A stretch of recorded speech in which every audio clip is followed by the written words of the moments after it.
Okay, well, I have 7:01. We could go ahead and get started. I got a note from Annie, said she's on her way to the meeting. I think we will have a quorum without that, right? 1, 2, 3, 4, 5, 6. Okay, definitely have a quorum.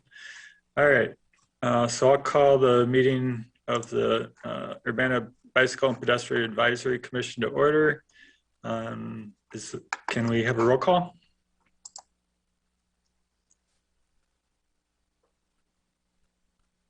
Bill Brown. Here.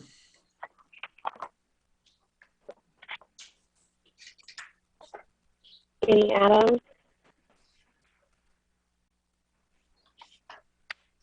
Audrey Ishii.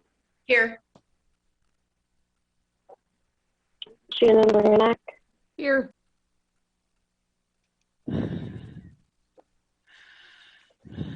Kara Dudek. Here.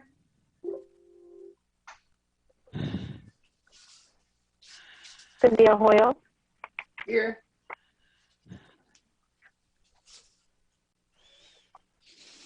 Susan Jones. Present.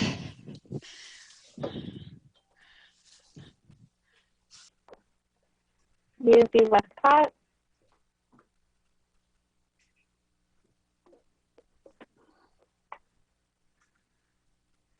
Chef Marino.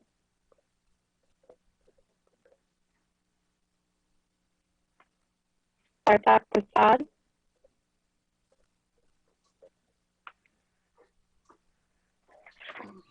All right. Everybody, but we do have a quorum. We do have a quorum, barely. I think I know Annie will be joining us. Hopefully one or two others will join us too. So first is approval of the agenda. I do have, Annie wanted to add an update on slow streets. So we could put that under unfinished business item 2. Okay. Any other additions or corrections to the agenda? And can I have a motion to approve the agenda as noted or as amended?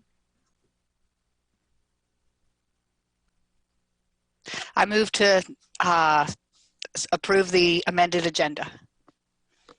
Moved by Sue. Is there a second? Second. Second by Kara. Okay, so we need a roll call for that. Bill Brown. Yes. Audrey Ishii. Yes.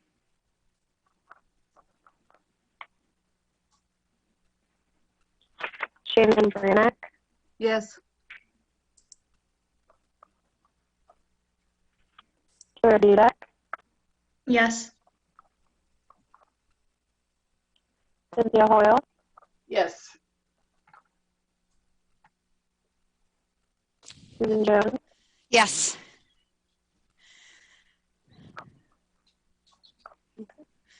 That motion carries.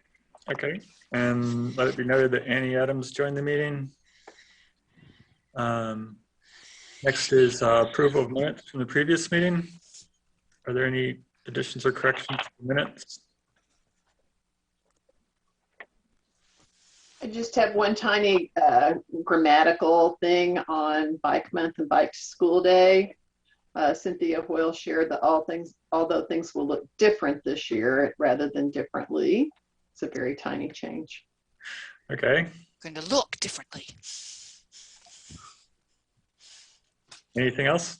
If not, is there a motion to approve the minutes as amended? I move to approve the minutes as amended. Moved by Sue. Is there a second?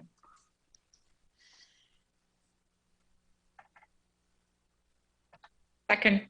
Second by Audrey. And we need a roll call for that.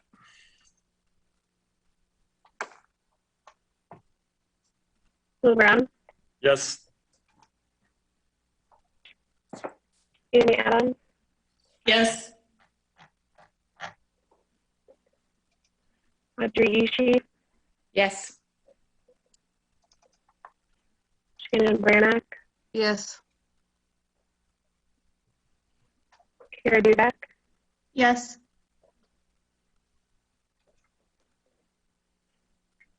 Cynthia Hoyle, Yes. Susan Jones. Yes. Okay, that motion carries. Motion carries, thanks. Next is public input. We have a few members of the public with us. If you'd like to speak, just click on the hand at the bottom. It says raise your hand. Anyway, any input for today?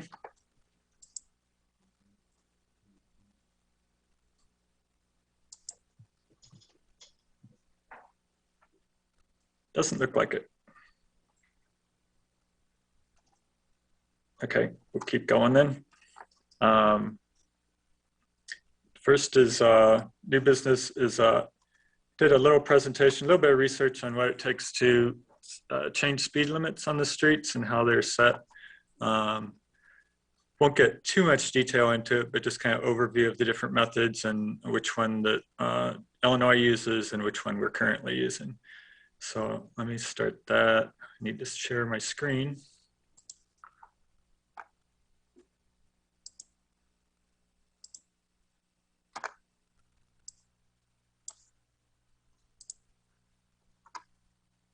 Can everybody see that okay? Yes. Okay. So I'll start with Urbana City Code. We have a traffic code in Chapter 23, and Article 5 is the speed regulations. And it refers to two schedules I can show too for the streets where the limits have been raised or lowered. But part of that is this Section 23 that says state speed laws applicable. State traffic laws regulating the speed of vehicles shall be applicable upon all streets within the city, except as this traffic code, as authorized by state law, hereby declares and determines upon the basis of an engineering and traffic investigation that certain speed regulations shall be applicable upon different streets. So basically you need to have the city engineer make a determination, and typically that's done pretty close to, it uses an engineering method that I'll be going through,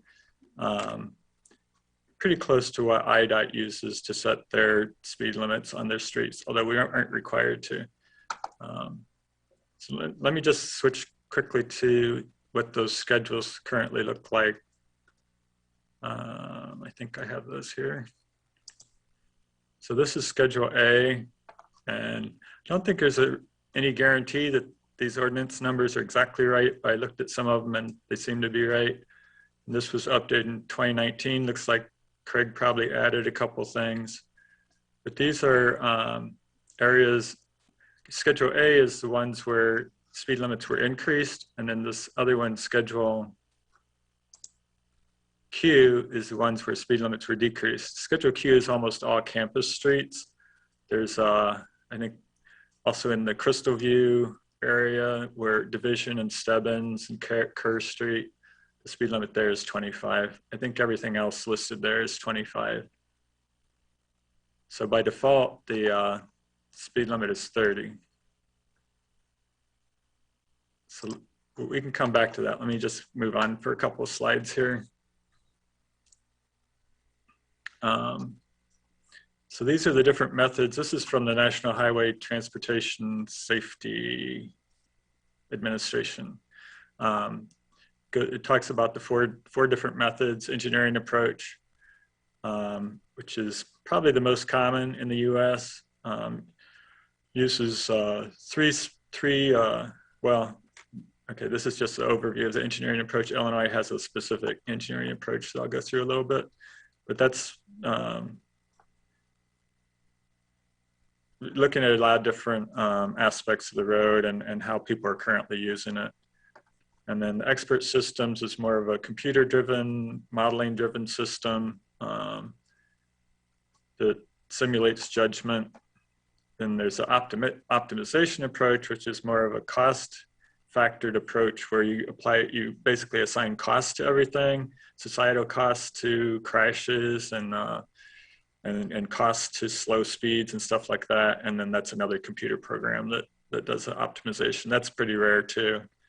And then this injury minimization or safe systems approach is the one that a lot of European countries are using. Some of the more, well, I don't know about a lot, but a lot, the ones that are more progressive in setting safer speeds and vision zero type approaches use this injury minimization or safe system approach.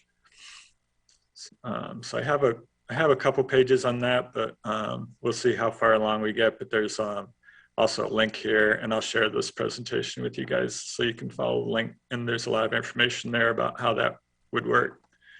It hasn't been implemented a lot in the US as far as I can tell. There seems to be a lot of resistance to it, or just worry that people might not understand it or abide by it, because the main issue is making sure that people drive at the speed that feels right. Otherwise it doesn't work. So this is the IDOT policy, a couple of paragraphs I pulled out of that policy on establishing speed limits. So the Illinois Vehicle Code doesn't require local agencies to obtain department approval for speed zones under our jurisdiction. So while their procedures can be used for altering speed limits, use of such procedures is not required by statute. The only thing that's required by statute is that an engineering study be done, basically. It has to have some kind of engineering justification. So inside urban areas, which is basically anything anything that has streets. So it's not necessarily inside city limits. Any place that has residences or industry or anything like that is considered an urban district. So anything in that is by default 30 miles per hour, and alleys are 15 miles per hour. So any deviation from that, then you have to go through the engineering process.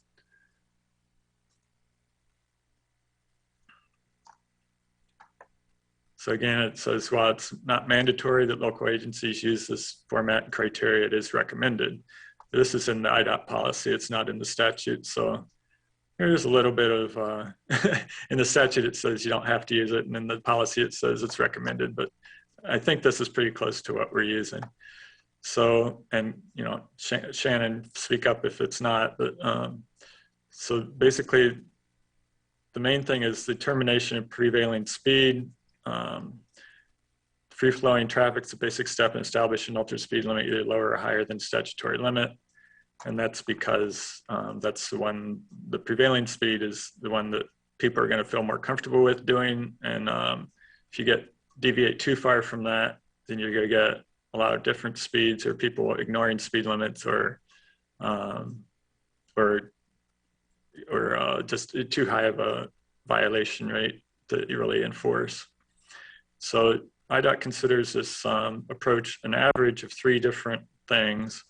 The 85th percentile of speed, which is basically the speed at which 85% of the cars during the test period, and the test period is defined, I think, at least 100 cars, and there's a lot of different definitions to how that should be carried out. But the speed at which 85% of the cars don't exceed would be the highest limit. Then the upper limit of the 10 miles per hour pace, so that you can break that down. It's kind of like doing a histogram, or how many cars fall into each 10 mile per hour bracket. And then it would be I guess the one where the most cars fit into that 10 mile per hour bracket. And then the average test run speed, it's where you have people just on their own, volunteer, that drive the road they normally would, or the way it feels most comfortable, and then do an average of so many tries of that. And so that's optional on lower volume roads and shouldn't be included when determining prevailing speed for very short zones. And then besides that, after you get that average, you can make some alterations. So that's based on high crash locations, access control, that's how many driveways and things like that there are, pedestrian activity, and parking. And using these things, you can adjust the speed by up to 9 miles per hour. So in no case, it shouldn't be adjusted by more than 9 miles per hour or by more than 20%, whichever is less. And then they also consider expected violations over 50% as a reason to adjust the speed limit. And if you're reducing the speed zone, it has to be by not more than 10 miles per hour at a time. So I think that comes into play like on Lincoln Avenue. I think it goes from 45 eventually to 30, so it has to step down a couple of times.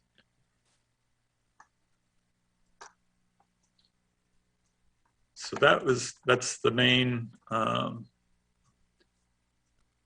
overview of the approach we're using, the engineering approach. There's also the, well, this is like a 14-page summary of basically how that engineering approach is used.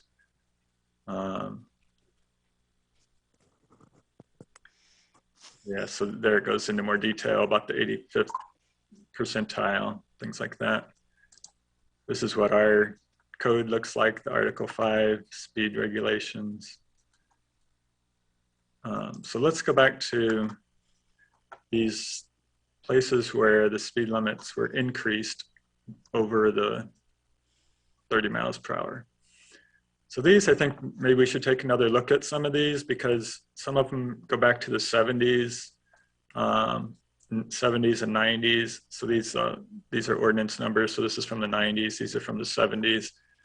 And I know like on Main Street, and some of them are missing ordinance numbers. So I'm not sure exactly what that means. And also on some of these I've looked at, it looks like they all didn't actually do a detailed traffic study like we were just talking about. Some of them were just more of a recommendation from the traffic commission or recommendation by the engineer, which is fine, but if they didn't do the study, that would be worth looking at.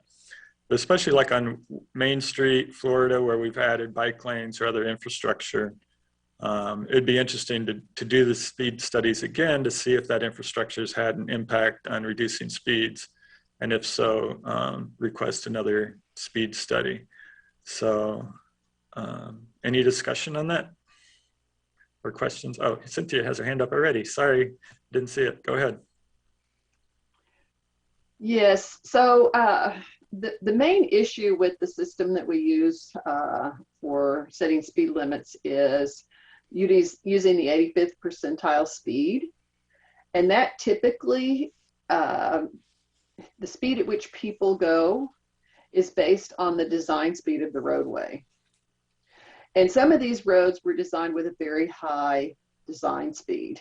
For example, Windsor. So if you go out there and post a lower speed limit sign, the chances of people slowing down is pretty low. And so that's the point you were making about the concern about putting up a speed limit that isn't going to be followed. However, on roads like Lincoln and Maine and Philo, where in the areas where we did road diets, the design speed has been changed substantially, most of the time through nothing more than paint.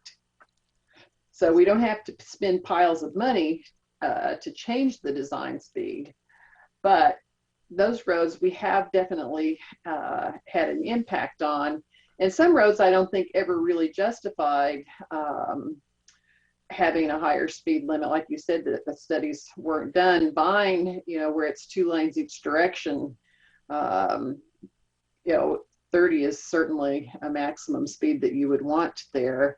And if I'm seeing this right, from Main Street to University, it's 4 lanes there. The problem is we've got so many pedestrians crossing the road along that stretch that has created a problem in terms of safety.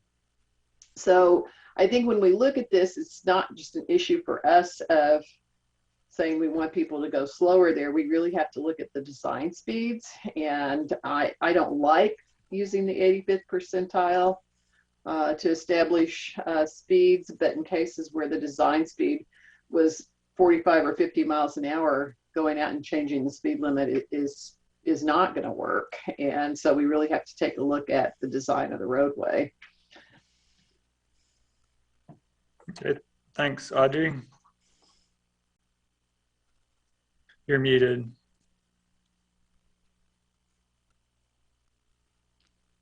Audrey, you're still muted. Sorry. Where the pedestrian was killed 850 feet east of Learman Avenue to Pfeiffer Road. I guess that's where the pedestrian was killed on Main Street, and the speed limit apparently was raised to 35 miles per hour. I don't know what year, it doesn't indicate, but certainly that road is not designed. I mean, it's extremely narrow. It's two way, 2 lanes, and that's it.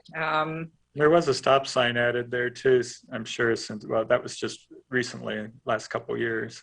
Not whether they were killed, but right. I don't know whether an engineering study was done for that, or if that was I can't recall. I think some people, maybe Shannon, remember what happened when the city took that road over, or it was dumped on them. I do know that there was a study done on Race Street up to south of Windsor, and this was several years ago, and the city again wanted to raise the speed limit there. And it turned out they had done a study. Presumably they'd gotten the 100 cars that you mentioned that's involved in a study. They'd done the 85th percentile and so on, but they didn't really take into consideration the fact that there's a assisted living home there. There's a park there. It's heavily used by bicycles. It was the timing of the study, partly. It was on a Tuesday morning or something like that. So there is a lot of room for interpretation in these things. And then my final point, did you find out anything about how the towns around us have decided to reduce their limits to 25 miles per hour? And I think also parts of Cook County have been enabled by the legislature to do that. Did you run across any of those things? No, I haven't found that yet. I haven't looked for it that hard, so. Okay, so maybe we can research that for a follow-up on another meeting. What the basically the political angle is. And although it was very interesting that there is that safe, I didn't know about that there is that safe system approach, and that clearly, of course, feeds right into Vision Zero, where we're acknowledging that humans are humans, crashes will happen, but do they have to be deadly is the real question. Yeah. Also, Bill, there's the bill in the legislature to change the requirement for how speed limits are set. It did pass out of committee in the House. Active Transportation Alliance and Ride Illinois backed that, and so there is potentially legislative relief for cities that would like to change speed limits but not have to do engineering studies for each street that they want to change the speed limit on. Okay. Yeah, so there were a couple pages, or at least one page in the federal FHWSA. The report number is 12004. That's the Federal Highway Report about setting speed limits. So at least one page on the safe systems approach, and then there's kind of a summary table too that summarizes the different approaches. Can you see that okay? It's perfectly clear on my screen, but I'm not sure how it comes across on Zoom. You can kind of read that? Okay. Yeah, we can see it pretty well. You're going to share this, you're going to send it to Shelby to distribute? Yeah, it's like in 4 or 5 PDFs, but I'll pull out these pages that I've shown and put them in one PDF and then share that. Thanks. So Bill? Yeah. Essentially, what you're suggesting, what your research has suggested is that right now it's my understanding that there's a lot of this called level service A, is how fast can we get vehicles to move on a street without causing inconvenience to their movement. And then kind of the safe system approach is just it's just a different philosophy of what the purpose of streets are and how we use our streets. Is that at all? That's quite right. I mean, I think there's of the four approaches, I think the optimization approach might have been close to that as far as trying to, get people, and even that one depends on how you assign costs to the different factors. But I think using the engineering approach considers a lot more than just how fast people can get to their destination. It considers how likely people are to travel at a prevailing speed, basically, with the goal being to have traffic move in a fairly consistent, at as consistent speed as possible. But it is, I think, geared more toward avoiding vehicular crashes than it is toward avoiding pedestrian and bicycle crashes. Is that what you'd think, Cynthia? Would you agree with that? It's looking at the free flow of traffic, and if the traffic is free flowing at 25 miles an hour, then it's a safer system. But if it's free flowing at 35 or 40, and you've got pedestrians, then it's not as safe a system. So that system doesn't actually include level of service for vehicles, but it by the way it is calculated does a similar kind of thing in terms of the free flow factor of traffic. And we used to have ideas about safety that we know are no longer true. And one of them was over designing roadways. We thought that would make roads safer. So there are a number of things we know now, and the processes that we use for setting speed limits haven't caught up, although as you showed us in that federal document, they are looking at the other systems. And I think California and some other places have done something with that, but I couldn't promise that I don't remember exactly who was working on it, but I think some states have. Sue, did you have? Yeah, I just kind of wanted to add that, yes, I agree with your premise that, this is talking about cars, and get them through as fast as we can and keep them happy, and they determine everything. And we're trying to get to including safety and other users. And it's going to be a shift, but I think it's time to do that. And that system was designed on the premise of maximizing safety, and the idea being that free-flowing traffic resulted in fewer traffic crashes, which is true. We know this from restricted vehicle access roadways. Highways have many fewer crashes than city streets do. So, that's not an invalid assumption that was made. It's just that on our city streets, we have other users, and so we have to have more emphasis on the other roadway users than in the other sort of streets. Yeah, I know.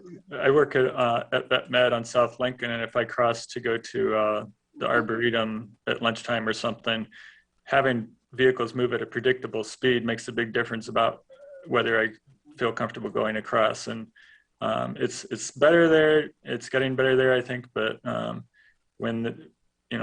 it's hard to tell whether a car is coming at 25 miles per hour or 35 miles per hour, and it makes a big difference whether you get across both those lanes.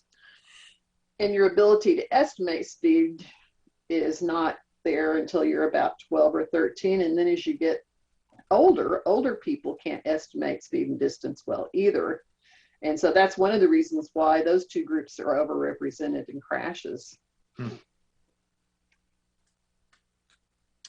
Okay, anything else on that?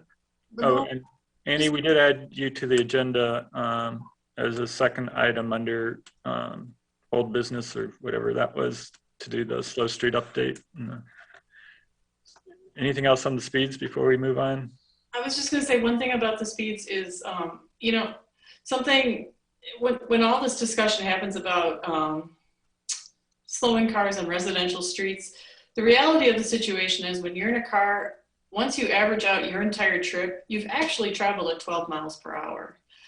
Between the stopping and going and the waiting and, because we don't have roundabouts, because we have these like signalized intersections, like all these things.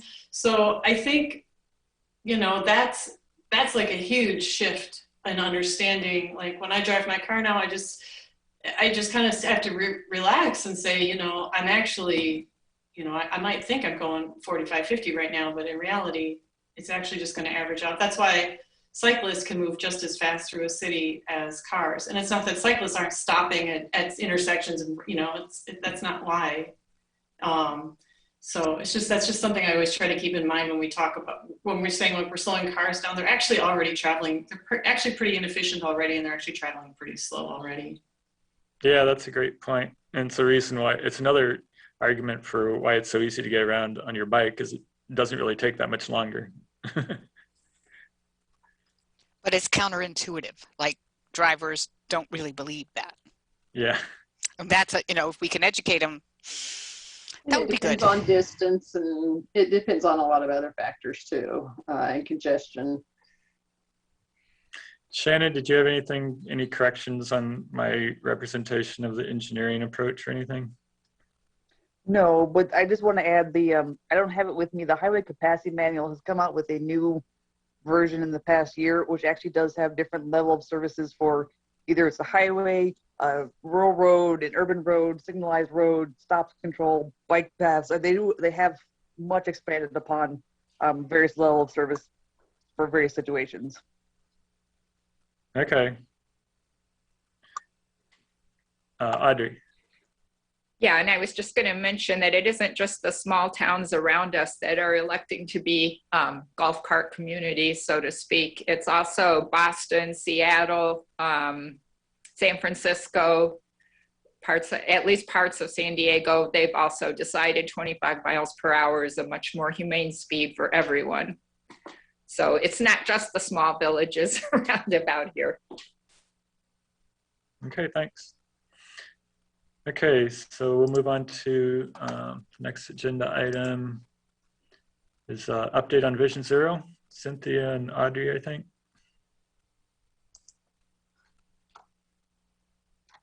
Let me get to the presentation. And all right, so now we want to do slideshow. All right, so we wanted to give you all an update and talk about next steps for our Vision Zero effort. And this is included information. I don't think very many of you need reminders of this, but we do share these presentations with the public. So I wanted to start off by talking about what Vision Zero is. And it is a strategy for eliminating traffic fatalities and severe injuries for all roadway users, and to make sure that everyone can travel safely and have it be healthy and equitable. And it is a change in how we've been approaching our transportation system. As we've been discussing with speed limits, the traditional approach is that, you know, traffic fatalities are an inevitable part of the system, and they really are designed around the idea that this is the way that we would like for human behavior to happen. And it puts a lot of emphasis on individual responsibility, whereas Vision Zero sees traffic deaths as preventable, that we know humans are not very good at driving. And so there is an approach that we can use to save lives, a systems approach, and that saving lives is an expense that we can afford. I wanted to share with you the information from this report that was just released a few days ago. It's produced by the two organizations, Smart Growth for America and National Complete Streets Coalition. And they summarize what is happening on our roadways. And so you can see here that we've had a 45% increase over the last decade in people being killed when they're walking, and that the last 4 years were the most deadly, and that really we're talking about 17 people a day being killed. And this is a bar chart that shows you what that looks like, and it's a significant increase, and it's not an acceptable increase in fatalities. One chart they do not have here is that recently vehicle miles traveled went down, and in the past, fatalities correlated with vehicle miles traveled, and that is not happening anymore. Vehicle miles traveled went down, but roadway fatalities actually went up. The other issue is that the burden is unequal, that Black and African American and American Indian populations are much more heavily impacted by the danger on our roadways. Older adults are also disproportionately killed, and I mentioned earlier one of the reasons for that, they also don't hear as well, they don't move as fast, they don't react as fast, and so they're much more likely to be killed. Also, when you get hit by a car when you're older or knocked down, it's much more likely to result in serious injury or fatality than when you're younger. And so these are the kinds of scenes that we see around the country. Luckily, we don't have any 7-lane roadways in Urbana, but we do have roadways that don't have sidewalks or crosswalks where people need to cross, and we're certainly not unique in that problem. And in most communities, they find money for putting in more infrastructure for the vehicles, but the sidewalks and the crosswalks are lower priorities and are not funded at the same level. And we know that when pedestrians are hit, they often were in the roadway. And they were in the roadway because they didn't have any place else to be. And as you can see right here, this sidewalk goes up here and then it just ends. And we don't have that in this community to the degree that many other places have. We've done a better job, but we have room for improvement. And just a reminder, on our data through 2018 in the area, and that we did see fatalities going back up again. In Urbana, they sort of flatlined. These are serious injuries, by the way, not fatalities. I'm sorry, I stated that incorrectly. In terms of fatalities, though, we have seen an increase for pedestrians and bicyclists in the last few years. And this is a quote from the report from the person who's in charge of this report, that, you know, what we're doing is just not working. And to continue doing what we're doing and expect a change is just not going to get us where we need to go.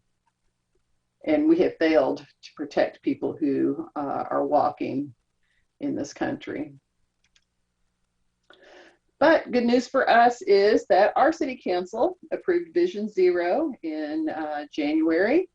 And I included here the recommendations for our next steps, which is at this point to establish our task force and develop a communication plan, look at funding options for developing a strategic plan. And this was a graphic, I think, I don't remember who put this together for us, but it was a very nice one about our approach and how we're going to do this. Take a look at our goals, data analysis, public messaging, our focus areas and plans, how to prioritize improvements and funding opportunities. And our strategies include building leadership, collaborating, looking at accountability. Especially, we want to make sure that everybody is at the table, that all stakeholders in the community are there and have an opportunity to engage with us. We already really do most of the data collection in this community. There's not a, we do know we don't have enough data on walking and biking trips, but we do a lot of data collection already that we have that we can use. And then we want to prioritize equity and community engagement as we go along and look at how to manage speed so that it's safer on our streets. And to set a timeline, which we did in the resolution, for how we're going to move forward to accomplish our goal of zero traffic deaths. So our next steps were we wanted to create the task force and begin working on the communication and strategic plan. So we've been taking a look at ideas for which groups we want to have on the task force. So we want to identify those groups. And we wanted to talk to you a little bit tonight. Audrey's going to talk about a structure that we're going to recommend, take a look at a timeline, and then the next steps will be looking at funding and support options. So Audrey put this list together for us of some of the key stakeholders that we want to have engaged in this process. And we're looking at having a structure which Audrey will discuss in more detail, but one in which we have a smaller steering committee and then we have a larger group that provides input, so that we have that opportunity for everybody to be engaged, but we have a manageable size for the final decision-making body. And so some recommendations that we have about the essential members for a steering committee, or whatever we want to call that decision-making body, are someone from VPAC, city staff. We feel like we need someone from Public Works, Community Development, and the Police Department, someone from Public Health, MTD, the school district, and the University of Illinois. Then we can have these subcommittees, or Audrey will talk more about how we would organize, including additional groups. And we have a number of neighborhood organizations in the community. Some of them are very active. And so having representatives from those would be helpful. And I think there are some other organizations in the community that we probably also want to pull in to this that we have not listed here yet. So this is a rough action plan schedule.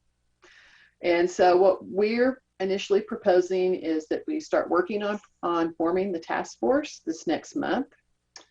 And hopefully we can put that together and have a kickoff in May. But that we want to start working on the communication strategy. And we would like to have that ready to be looked at in September. And then if we're far enough along with that, and we've already started employing some of that in working with the community, we could begin working on our plan. And one of our thoughts for working on the communication strategy as we're forming the task force is that part of what we need to do to upload those task force members successfully is to be providing them with this information as well. So they need to understand what we're talking about, and that gives us our first opportunity to start engaging in and helping people understand what we're talking about. So we're looking at the task force starting to meet in May.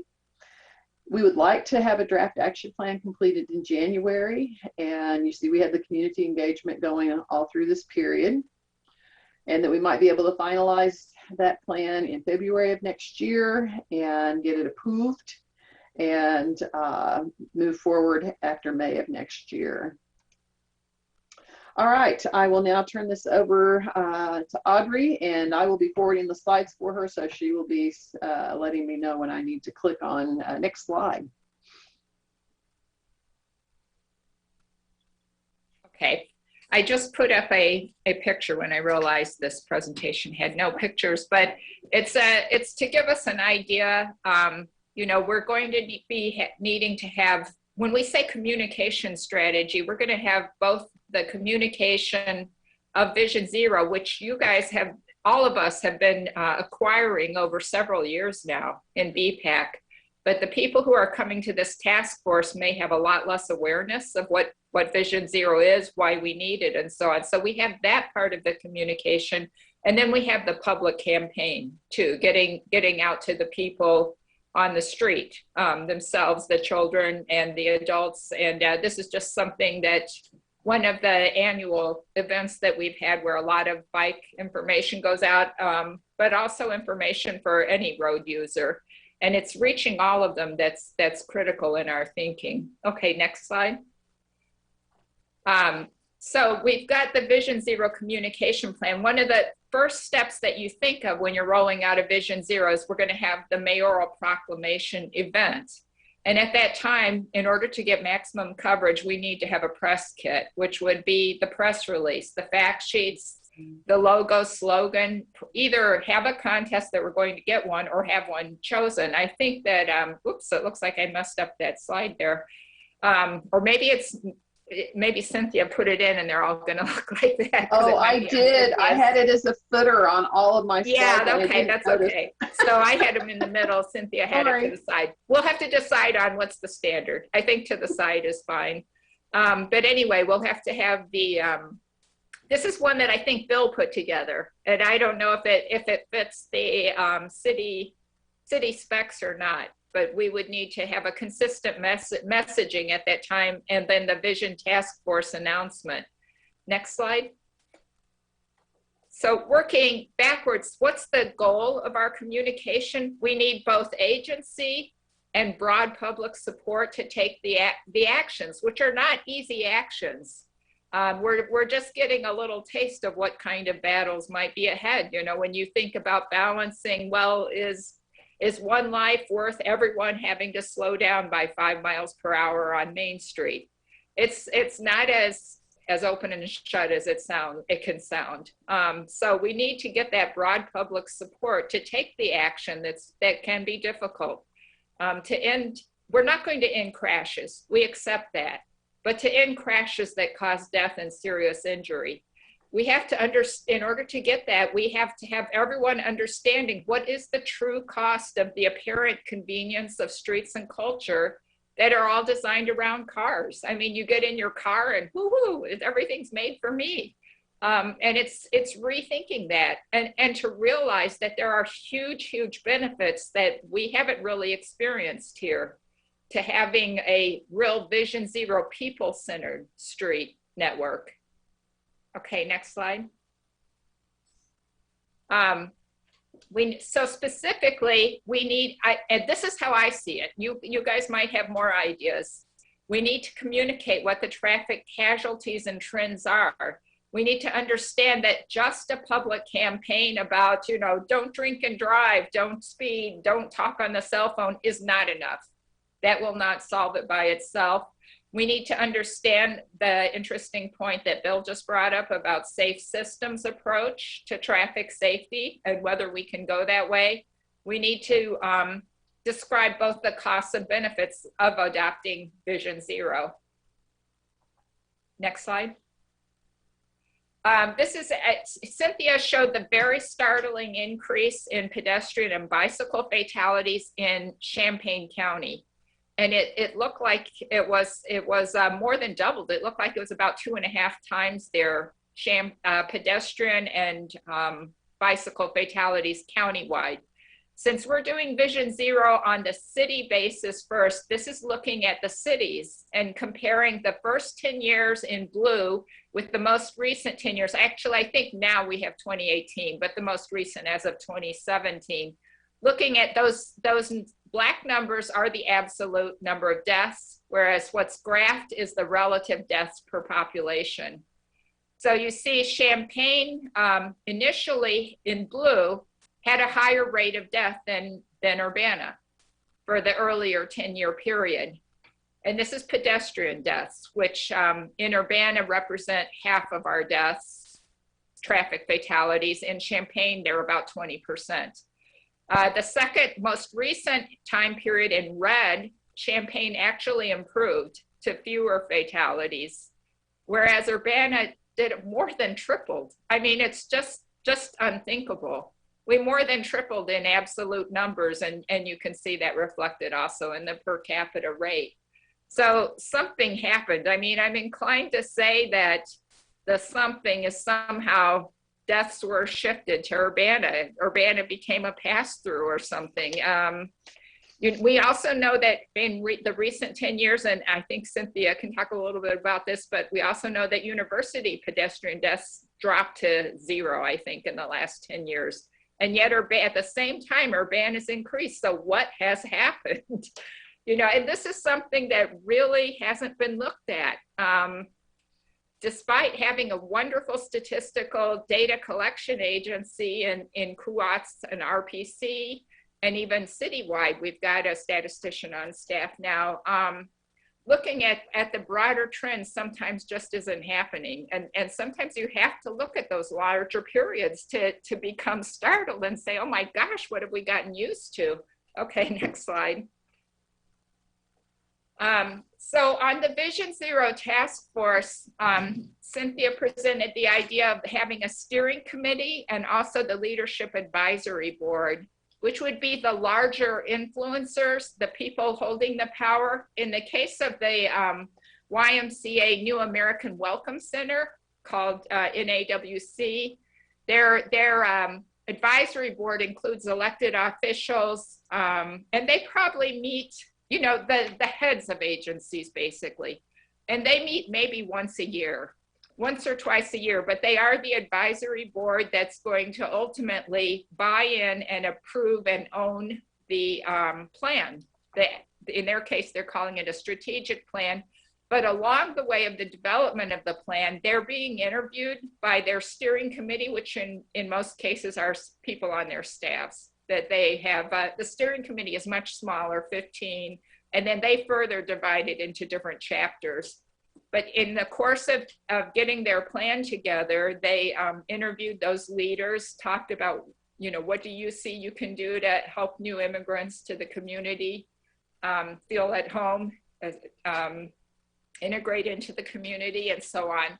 So that was really it also seems to be basically, even though they didn't specifically have that for the age-friendly Champaign-Urbana, I think effectively that's what it is, because you know all those people can't be doing the nitty-gritty of putting it together, but they're lending their support, their advice, and their approval.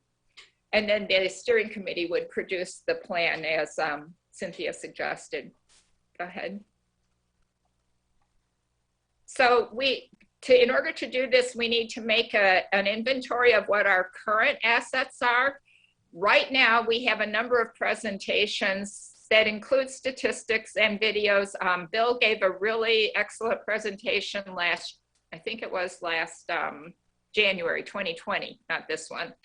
And I don't think BPAC has ever gotten to see it, but he included even some statistics that he derived from the police department, and some broader ideas, and also some information about, yes, it is possible to have a city of 600,000 go to 0 pedestrian deaths, and that was Oslo, Norway, as you may have heard.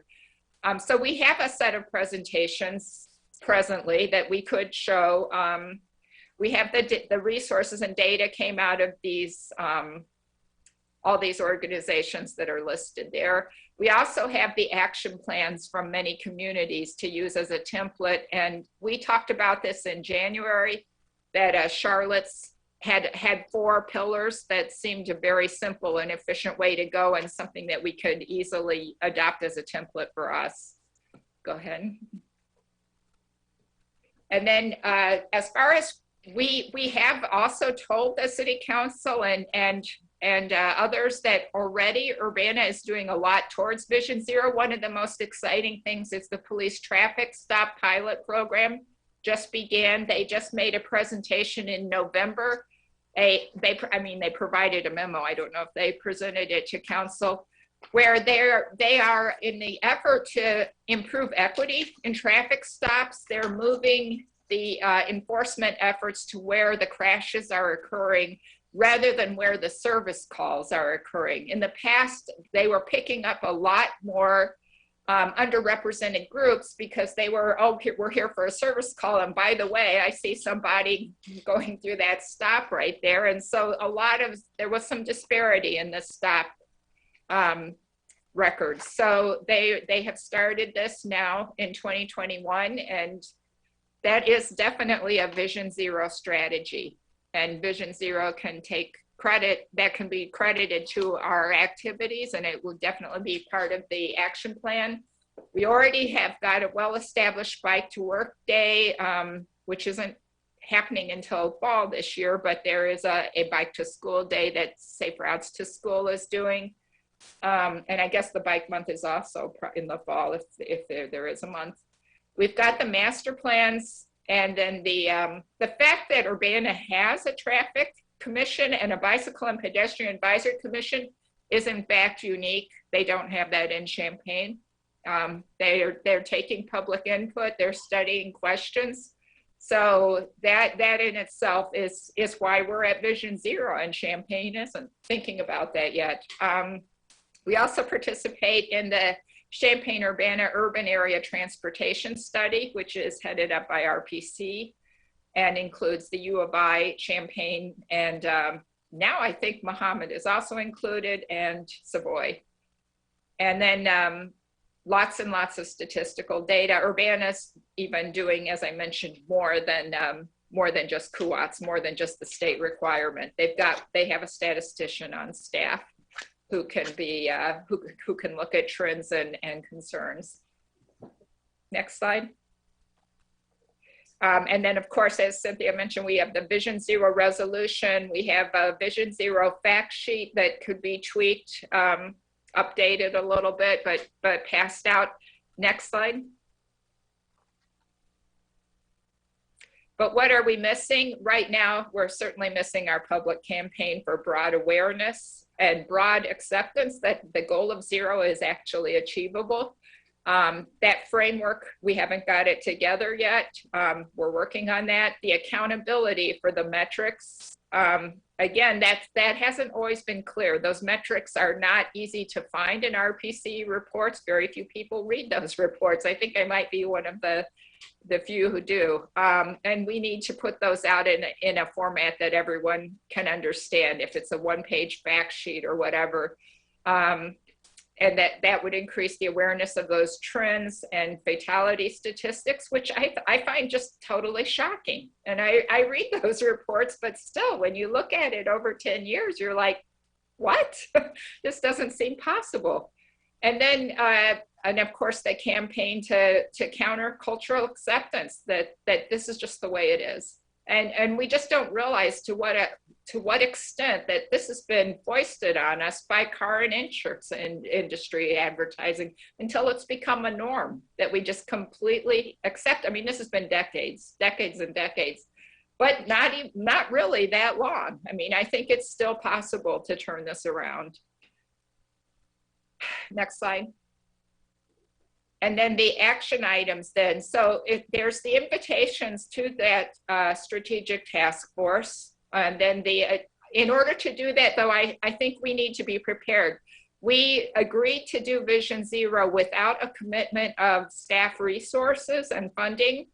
And therefore, we're going to have to act in that capacity to some extent. I think we need to be prepared with we don't have full-time job, we don't have a person who's in charge of this. So I think we need to be prepared with agendas for a year of meetings, with presentations and speakers planned. And I also suggest that we have a straw man of a Vision Zero action plan, that trying to get this group together who has not even heard of Vision Zero, and then all of a sudden they're doing an action plan, is probably not going to be effective unless we can make it very clear where we're going, and then we can focus on why we're going there, and get the buy-in and ownership for it. And then, of course, as I mentioned at the start of this, before we do that, though, I don't think we want to be flying under the radar. I really think we need to have a press kit and the mayoral proclamation. So finding the right date for that is important too, to maximize the impact. Next.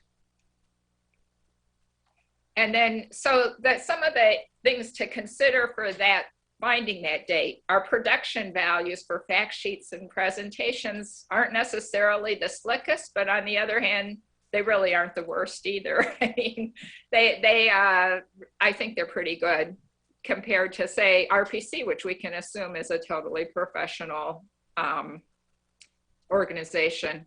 Sources of public awareness campaign grants, we need to find those and list those. And I'm not sure how to go about that. I'm kind of wondering if it's possible that the city is informed of those things, but we aren't. We need to have those things passed on to us if that's possible. The planning committee website design and hosting, we know that the city is short-staffed right now on website.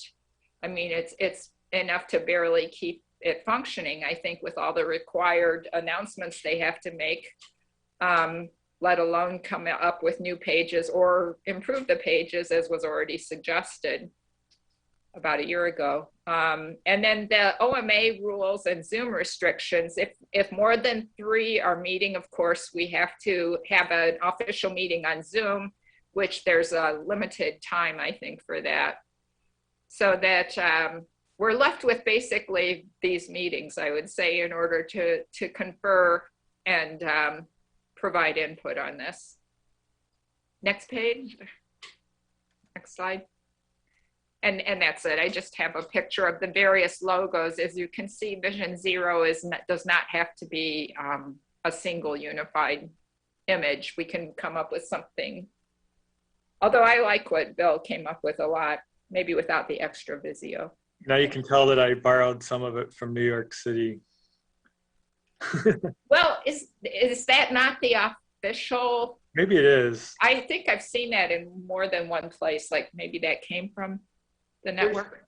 There's a couple of different organizations. The Vision Zero network operates out of San Francisco, I think. But there's a group out of New York too. Related to the website, we can certainly use the People for Safe Streets website. We already have Vision Zero on there. We have a whole section on that website dedicated to Vision Zero. And I think that it's like when you do a bike plan or whatever other kind of plan, the consultants will set up an independent website that there's a link on the city's website to it. And that you can quickly and easily update and provide new information so that we can use that as a way to get information out to the community. So I think we may have the website issue under control.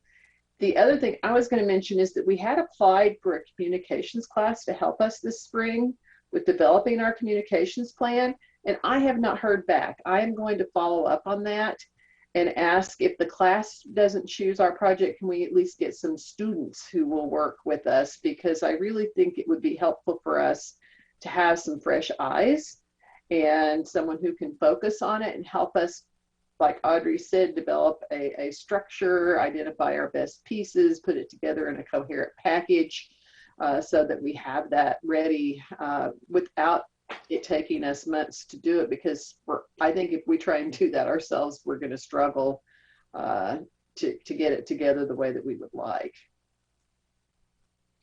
I can go stop sharing here. There we go. We can see each other again. Any questions for Cynthia or Audrey?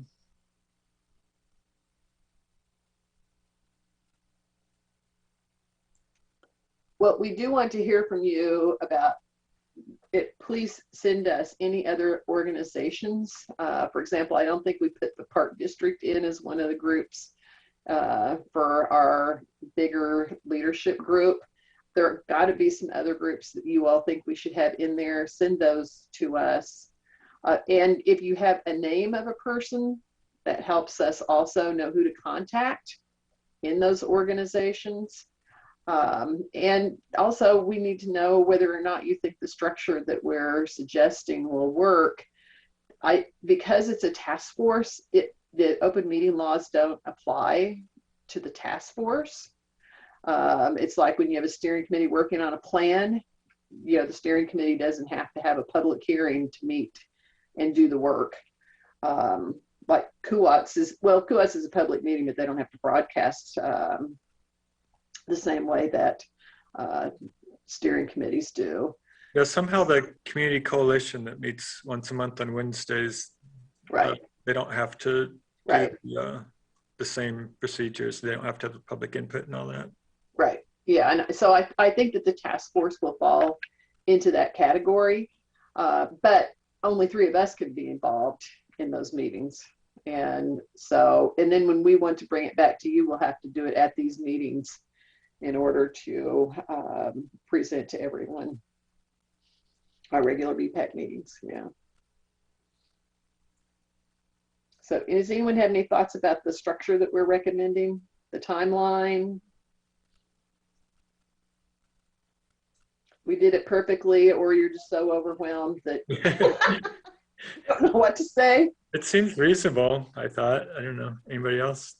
Yeah, I'm looking forward to the development of the strategic plan just because I'm a planner and those things are interesting to me. But because that's really the meat of how you get to where you want to go, right? And so that's what's important to have the buy-in in the upper levels at, where they can make quick change, but you have an advocate in the park district. So to start. Thank you. Yes, an action plan is exactly what we want it to be.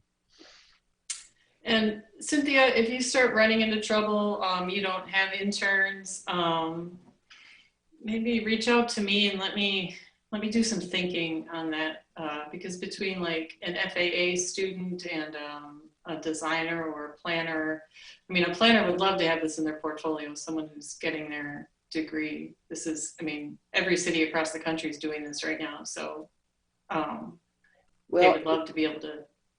So anyway, if you just run into trouble, let me know. Let me know. Yeah, as Annie knows, we have 3 interns working with us right now on the Traffic Play Street project. And one of them is a planner. We got another microbiology student. They are really, Garisha was also microbiology. And then the other student, I'm trying to remember her background, but they get a lot done. They're moving along very quickly. So I will circle back around tomorrow to the Community Learning Lab and say, hey, we didn't get the class, but we sure would like to have some help. And they have students looking for projects. The students are struggling to get internships and projects because of the pandemic. So I think we'll be able to get somebody lined up to help us this spring. Okay, thanks. Well, that's a good segue to Play Streets. Annie? Hi, everybody. So update on Play Streets, but we're actually calling them slow streets. So we want everyone to move slowly on them and enjoy the street. So we have not reached out to the Community Learning Lab to get volunteers, and that's kind of been my hesitation because I don't want to get volunteers excited that something's going to happen and then nothing happens. That said, there's a survey that has been put out to the community. It's a very short, it takes like 30 seconds. It's now currently up on the, it's the Safe Streets. Cynthia, what's that URL? It's Safe Streets. I'm screwing up the URL. People for Safe Streets. Yeah.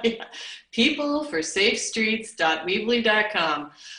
It's there. It's been posted in the Champaign-Urbana Cycle. It's basically, there's a survey that was on the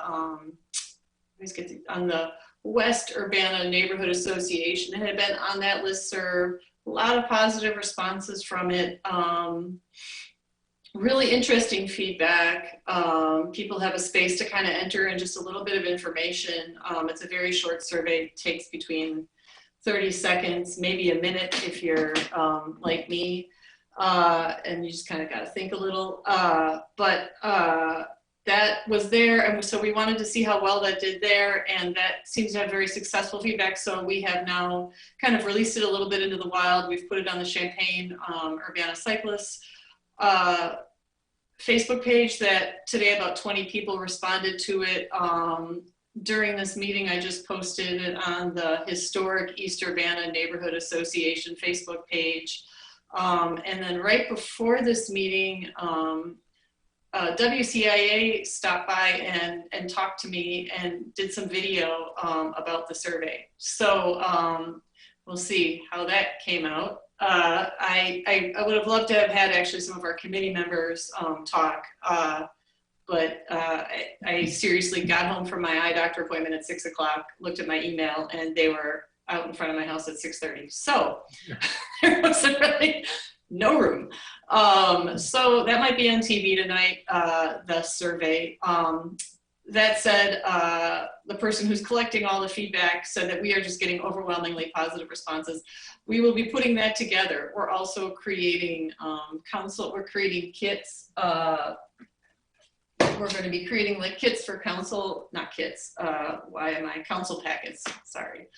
We're going to be creating short council packets that we'll be sharing with council people to say, hey, here's what slow streets are, here's how they operate. The components of those council packets will be, what are slow streets? What is the cost for each kit if we were to do a slow street? And what are the dates?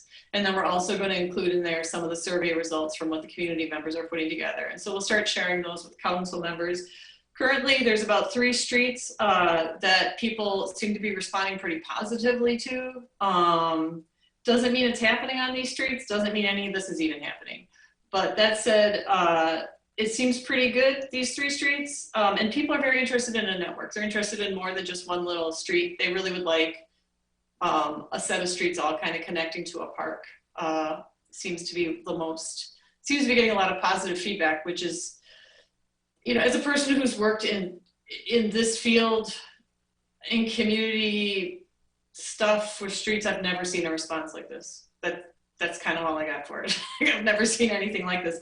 The woman from WCIA, when I asked her, I said, I'm sorry, what are you interested in and why? I mean, this is like just a little community survey about some stuff. And she said, right now we really need some positives and we need some wins. And this just looks like a really big win. And I said, okay, cool. So that's our update on slow streets. Anyway, Sue, Nancy, do you have anything to add?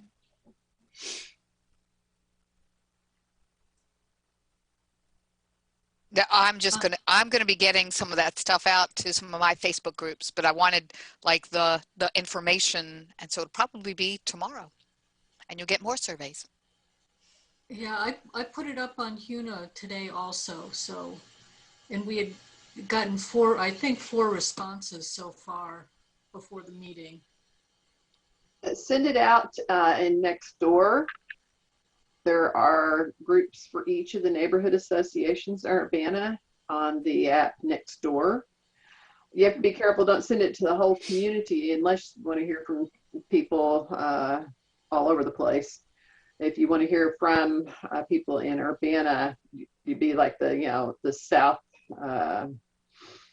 Urbana Association, and there are a lot of people on there. So I think it's a good idea to put it there. Sharice Hersey also has a Ward 3 Warriors page that some people. That's Facebook, right? Yeah, that's Facebook. Yeah, she does. I can send that to her, or maybe I can post to it. I don't know. Yeah, I could share. Maybe I could just share the little email. Is anyone, Sue or Nancy, or either of you on Nextdoor? I'm on Nextdoor, but I don't exactly know how to post things on it. But right, I need to like remember all the login stuff to do that, and sometimes I do. Yeah. Well, once you're logged in, it's super easy. You just go in and make a post.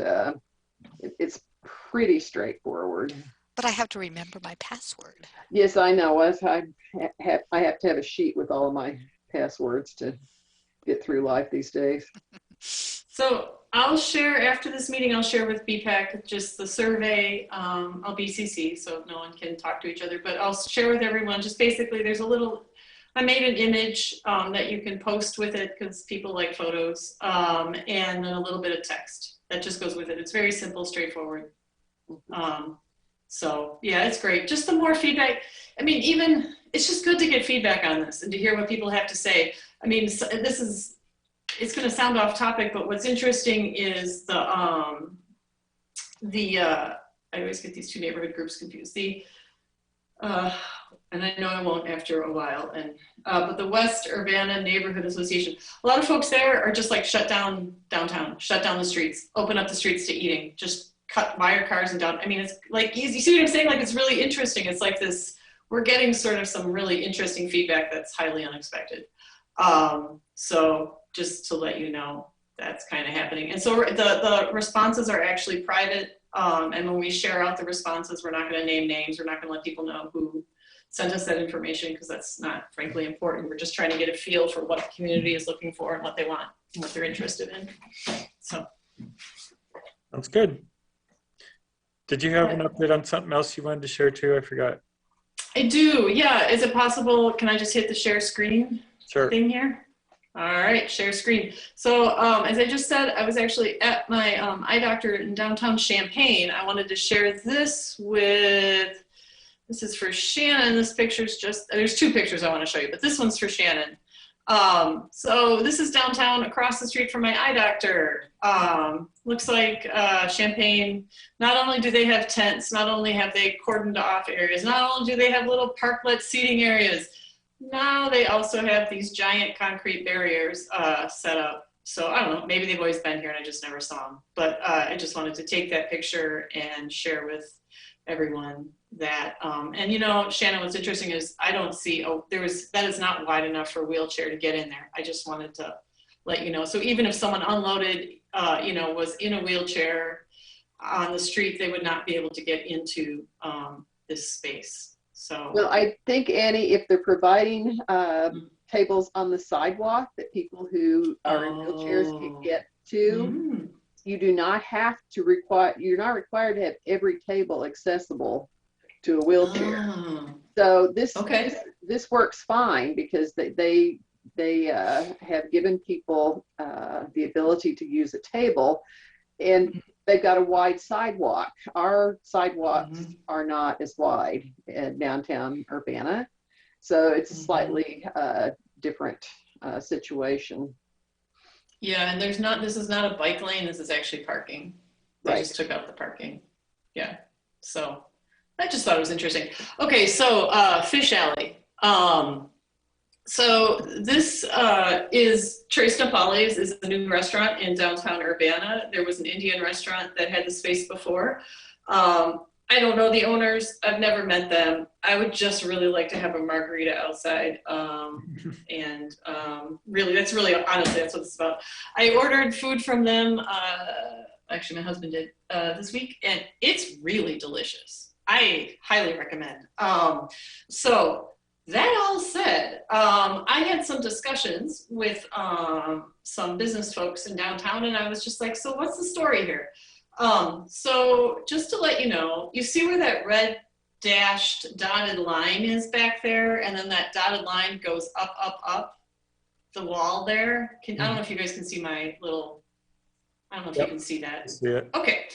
So one of the main reasons, so this Fish Alley has obviously, the city put a lot of money into making it a pedestrian friendly space.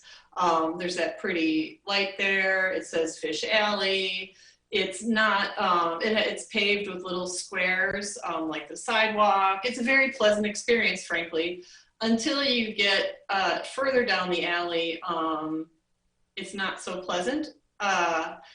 We'll get into that. So, but the real deal is this, is where that line dots up, there's a local business owner who actually owns 2 restaurants in downtown Urbana, as well as the building with the dots running up the side of it, who has a basement here.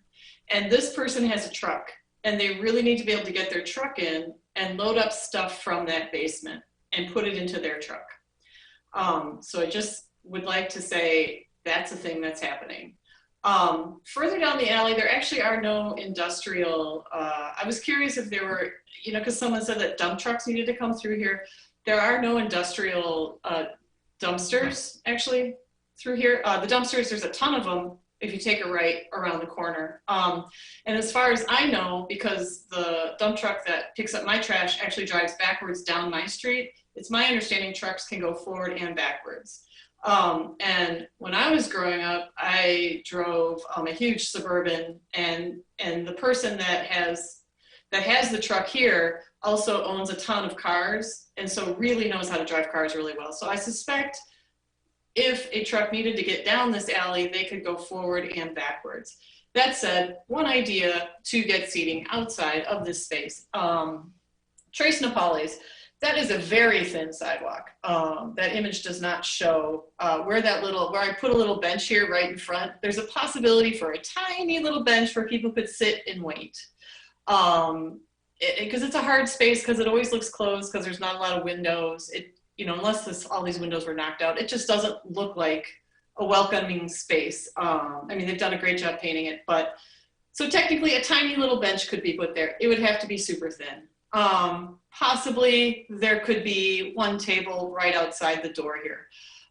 This blue thing, I think, is so trucks don't hit this foundational wall. That is my theory of what this blue thing is.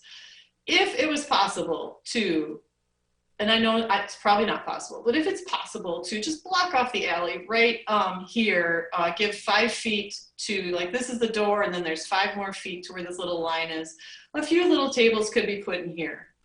The person that owns this store here, this is Bohemia Home, and then there's Bohemia Clothing. This person would love if people were sitting on the sidewalk right here, having delicious drinks, and then possibly going into the store afterwards and looking around. So this is where there could also be some possible outdoor dining options. And I will just leave it at that. So that was my, well, I actually should see if there's any questions before I leave it at that. Questions, comments, thoughts? This was just I just wanted to figure out what was going on there. There's 2 nice pieces of graffiti.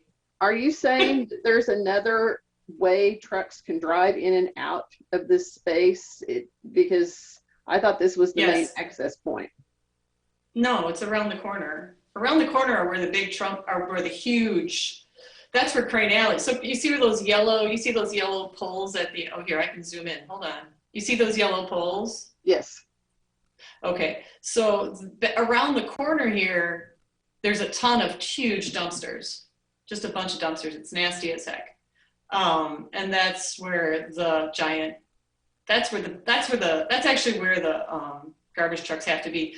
There's this here. There's a little porch back over here, but basically anything they need is all back here. That said, this person really uses, it's my understanding this person needs to get to this door frequently. So this person would have to drive down the alley, you know, back down, load their truck up, and then back out. So, or you just don't bother with that at all. I don't know. But so they can, yeah. You're saying the access is off of Elm? Yes. Mm-hmm. There's this big parking. This is the big parking structure here. Right. Yep. So that drive, and then it's just that extends by the iron post. Okay. Yep, out to the iron post and everything. Yeah. Okay. Yeah, but it's hard because you'd have to go forward and backwards. You don't just, maybe what's happening now, I don't know, I have a hard time believing that actually large dump trucks go down here because it's a pretty thin alley. Because, you know, as street people, we always hear that we need our streets to be super wide for dump trucks and stuff. This is not a super wide alley. I'm not a great judge of things like that, but it's not super wide. So I don't know. But yeah, this is a little rolly one. If someone needed to back up here, they could just grab this, toss it in, which is what they do on all our city streets. So I imagine making that corner turn, backing up or changing direction in that corner might be a little tricky, but with a dump truck, I think that could be hard. I think if you have just like a Suburban or something, it wouldn't be, I mean, I'd be able to do it, but I drive big trucks, so. Okay, well, maybe this is something the city could look at. Yeah, it's just an idea. So I understand. I just didn't understand kind of what the politics were. And then once I kind of got on the ground and talked to folks, I realized that's what the politics are. It's that door right there. And I get it. You got, you know, you got a basement full of stuff that you want to get to, and fair enough. But then again, I don't think, I mean, they could also do a shutdown. The other idea, I guess I'm just making stuff up, but you know, the other thing they could do is after 5 o'clock, set up the tables. Yeah. And then take them like every night, just line them up again, and at 5 o'clock set them up, because then that way, yeah, actually, that would probably be the way to do it, because then trucks and cars can use it during, you know, the workday or whatever, or not on weekends. You know what I mean? Like, because essentially the trash comes once a week, you know, for 5 minutes. So it's sort of too bad that we're not collecting tax revenue on this space. So, yeah, okay, that's it. Okay, thanks. Mm-hmm. So that gets us through the business part of the agenda. Are there announcements?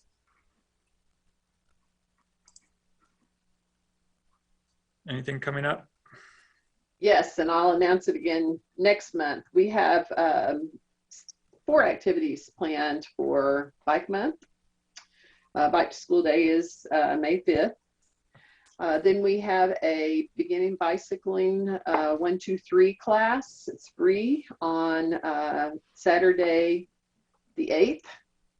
You have to sign up for that class. It's online, and you can go to Facebook, or you can go to CU Safe Routes to School Project or CU Bike Month to access that. All of these things, by the way, the information is on those websites. Then we have a Mother's Day bike ride on May 9th, Sunday. And we're going to be doing that with the city, and we're highlighting the green loops that connect parks for walking and biking. And we're going to be doing the northern loop on the Mother's Day ride. So we'll start at Anita Purvis Nature Center, do a loop around Crystal Lake. Then we're planning to head south on Broadway so that we can access the Boneyard Creek Trail, and we will bike that trail over under Race and up to the amphitheater. Lily is going to join us, and she's going to talk about Imagine Urbana at some different locations along the way to help engage people and giving us more input on our update for the comp plan. Then we're going to bike up Race to, we'll go through the parking lot at, now I've got the wrong name, Culver's, there we go, I had custard kept stuck in my brain. Culver's, and then we can access Leal Park. And then we'll take the trail through Leal Park, and we're going to exit there to the south, and we can go through that parking lot. So you'll be right at the Kickapoo Trail where the proposed extension is, and we can talk about that. Then we're going to circle back around and use Griggs and head west and go up and come back around through there's a bike route, by the way, behind Carl South Clinic, and cross then at McCullough and head back up to Crystal Lake. It's really only about 3.5 miles. It's a very short ride. I had a conversation with the IDOT representative today about the university project, and because I would like to know if any of those intersections are going to be difficult to go through, and until they can't set the schedule until the weather warms up enough for them to know, okay, now we're starting now, and here's our schedule for the construction season. So I will call him in April, and hopefully we will know whether or not our route will work. The southern route, that will be May 22nd. We'll do a bike ride. We're going to do a Southern Green Loop, which will include Meadowbrook, Southridge, and Larson Park. And we'll be stopping in a couple of places along the way there. We'll stop at the Pines and chat about design, because the Pines did a really, really good job designing their interior pedestrian and bike circulation system, and how they connected in with the neighborhood for bikes and peds too. They did a really fine job. And so we'll talk about the benefits of good design, and that we could have this at other commercial developments if we asked for it in our comp plan. So those are my announcements. And like I said, go to CU Bike Month or CU Safe Routes to School Project websites, and you can get more information there. Okay, thanks. If you're planning to stop at the Custard with Custard Place or Leo Park, Culver's, yeah, they do have at Leo Park.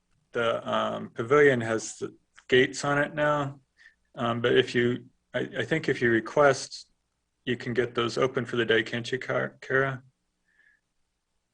To use it as a resting point, or Yeah, I don't know how long you're gonna be there, but if you want to use that pavilion, I think they'll open it up for you if you request. yeah, you can still if you're worried about access, there's a new path that goes around it. And then there's also picnic tables like out in front of the cottage. That There are could be a plenty of stopping point picnic too. Tables. Mhm. If it's going to be a weekend, it would be harder to have someone go out there and open it and close it. But Okay. Yeah, it I don't is- think we need the pavilion. You had 2 or 3 picnic tables out there. Yeah, and Culver's has some too, if people are gonna buy something. Yeah, I'm gonna ask them if they'll give us a discount on treats, but we'll see what happens. Right? Any other questions? The other May tradition in Bike Month is on the 19th is the Ride of Silence. And so that we will be working together to, probably get together at the iHotel. Last year it was all virtual.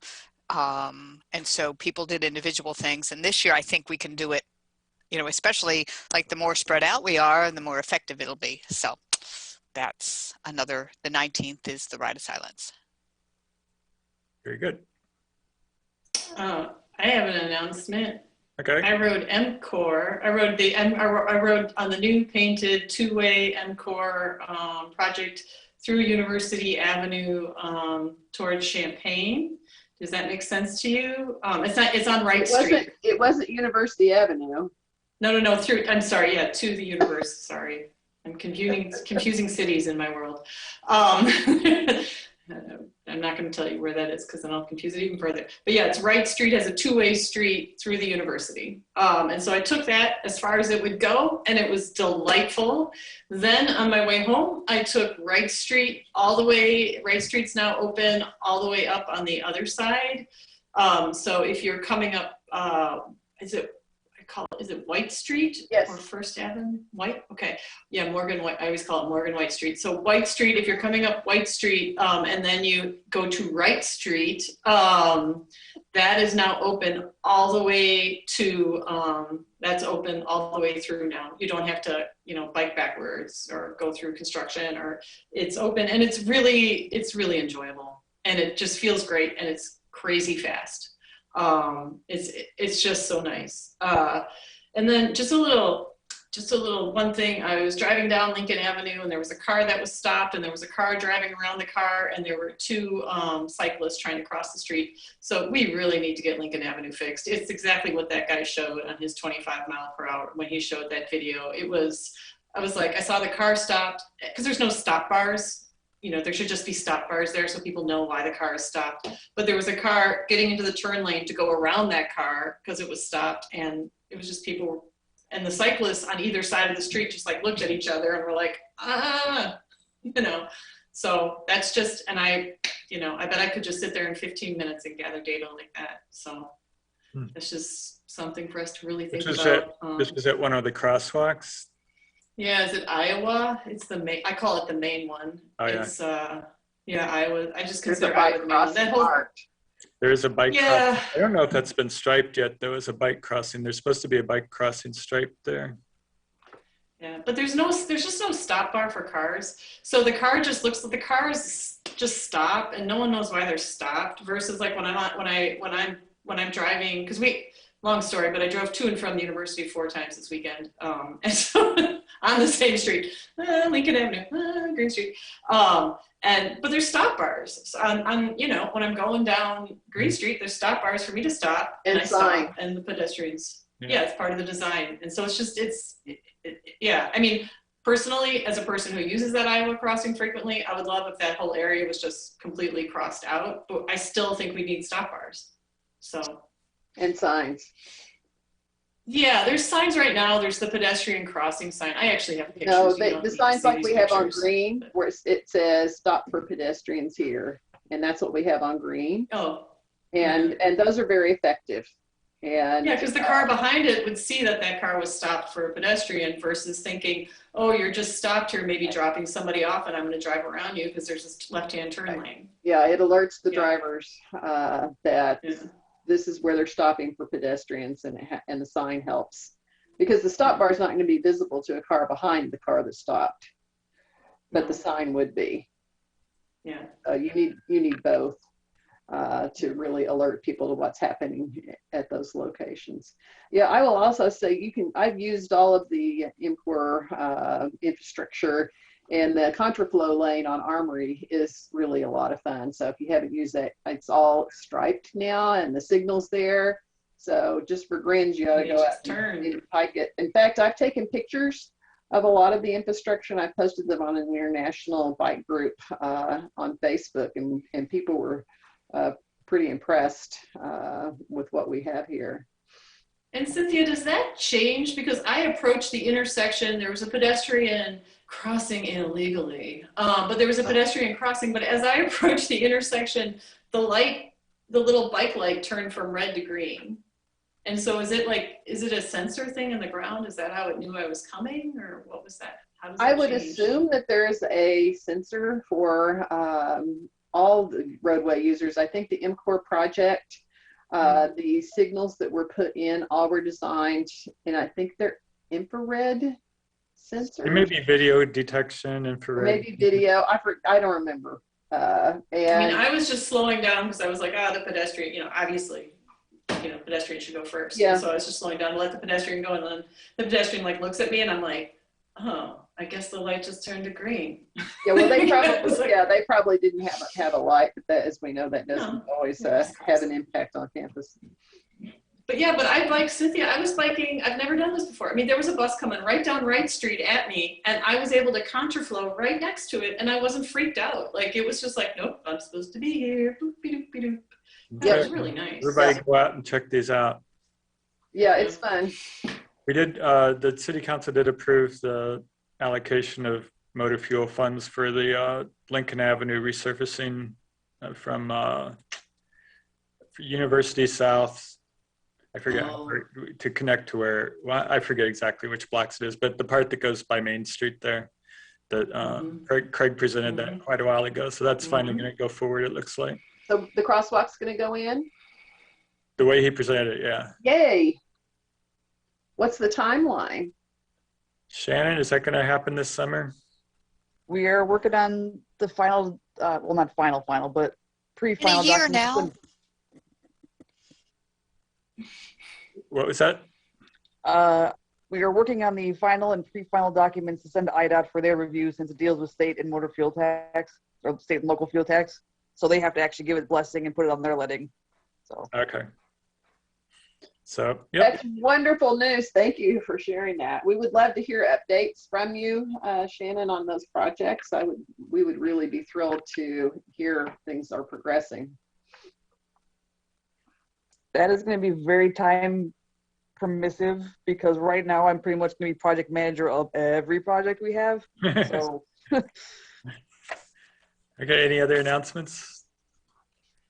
How about Oh yeah, I would say another announcement and some sad news is there was a really nice, I believe, Bill, I just want to make sure because I was not paying super attention, but I believe the nice low-rise infrastructure that was supposed to go up on Lincoln Avenue is now not going up. Was that the one that was, there was going to be a nice low-rise apartment building and they were going to rebuild all the sidewalks around it. Is that not going forward? So far, I mean, the council turned down the planned unit development for that area. The neighborhood came out in droves, and it's hard to say. I mean, the planned unit development passed plan commission, had kind of preliminary approval at city council, and then it passed the design review board, but it was 5-2 against this proposal. I think different people had different reasons for not voting for it. We'll see if they come back with something else, or maybe they'll just build something by right, or just keep it as it is. It's hard to say what the developer do. The city didn't have any incentives in it. They were only asking for a slight increase in the floor area ratio. So I think from 0.5 to 0.7 something. The existing, what's there now with all the rooming houses and stuff, is 0.63. So it wasn't a big change in density. So I thought it had a chance for passing, but a lot of people were opposed to tearing down the historic buildings, and which really isn't supposed to be a zoning concern. It's not something you're supposed to consider. So I don't know. People had different reasons for voting it down. We'll see if they come back with something else. Yeah, because I mean, personally, I made a presentation in favor of it. Deborah made up the people, we went to a meeting where we explained why we thought it was a really important development and we think it should go forward. So I was surprised to see that it was, I'm now on a listserv, on a neighborhood listserv, and I was very surprised to see like that 2 or 3 voices shut it down. Like, which was, I just felt like, did I just not hear that? And those same voices at the presentation that I was at were for it. So it's very confusing to me what happened in between.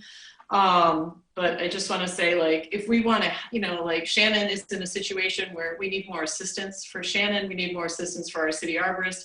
The only way, you know, we have one city arborist who has taken on additional things. The only way we're going to get this is by getting more residents living in our city. And it's just, we, you know, need to increase our tax base. And there, that's my 2 cents. And density is good. There. Okay, how about future topics? Any ideas for future topics? Well, I have a student who's going to work on the bicycle-friendly community report card, and an intern, and he might be able to present something to us in, I doubt he can do April, maybe he can do May. I'll check with him and see. He was going to take the information that we have. And I think it's important for us to start taking a look at that, because next year we're going to be reapplying. And so I think it's important for us to sort of track how we're doing.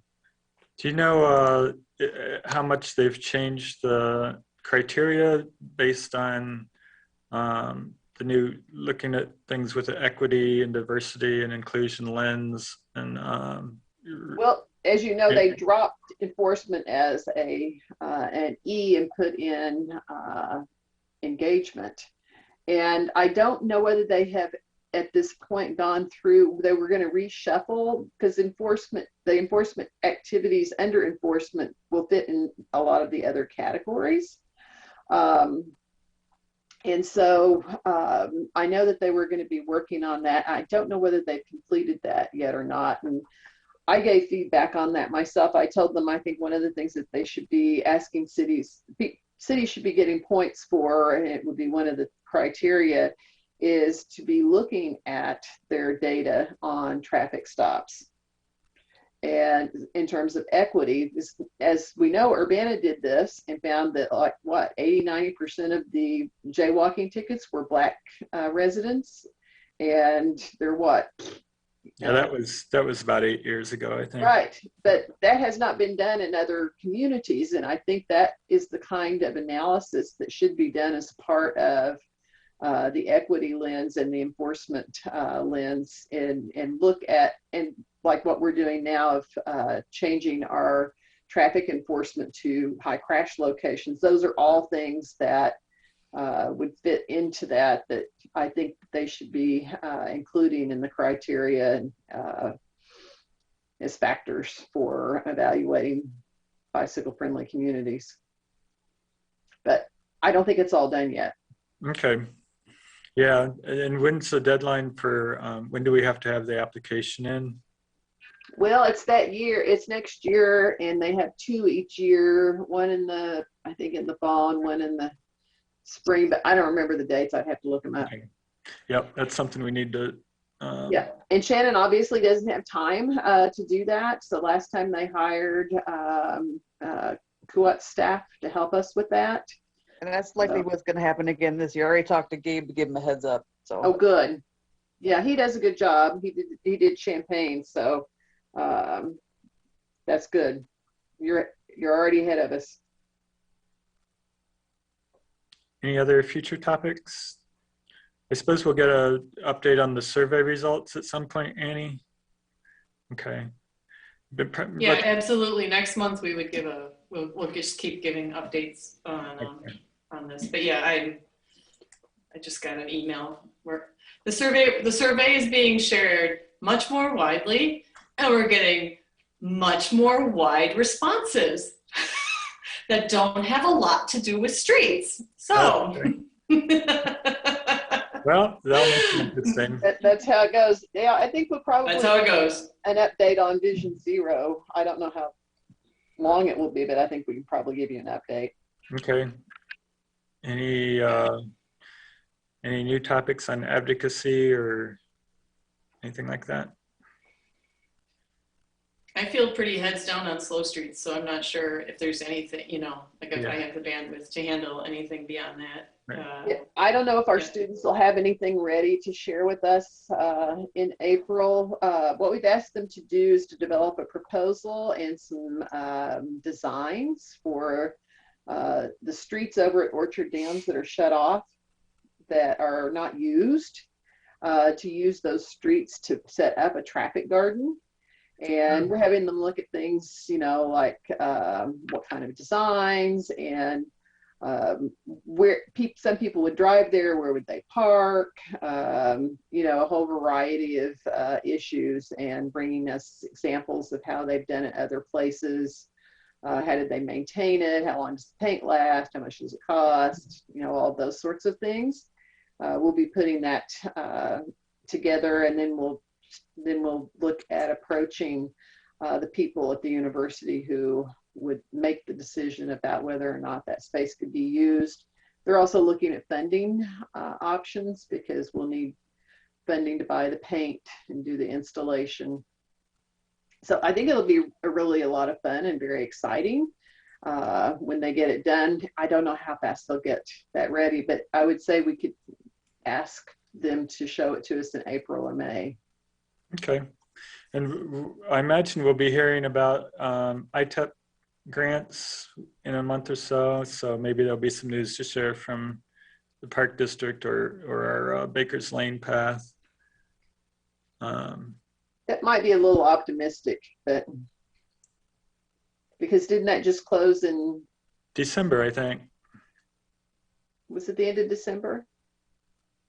Yeah, I think so. I asked Gabe and Rita for a timeline a couple months ago, and they estimated April. We'd find out. So maybe a month or two. Yeah, who knows though? Yeah. And there's a lot of funding coming for various COVID relief and stimulus, things like that, to state and local government, but it's not real clear how much, if any, of that can really be used for infrastructure. So we'll have to just kind of wait and see what the restrictions are on that. Bill, could any of that be used for the slow streets, the kits? It's a good question. We'll have to, because you could argue that's a COVID related thing. So Absolutely is, yeah. we'll keep that in mind and Okay, that. great, thank you. I think we should do another update on the speed stuff. Maybe look at the political legislative motions on that. Oh yeah, okay. And you're going to send that information out for us to generate questions on. Okay, I think that's probably it then, unless anybody has anything else. Mm-mm. Okay. Thank you all very much. This meeting is adjourned.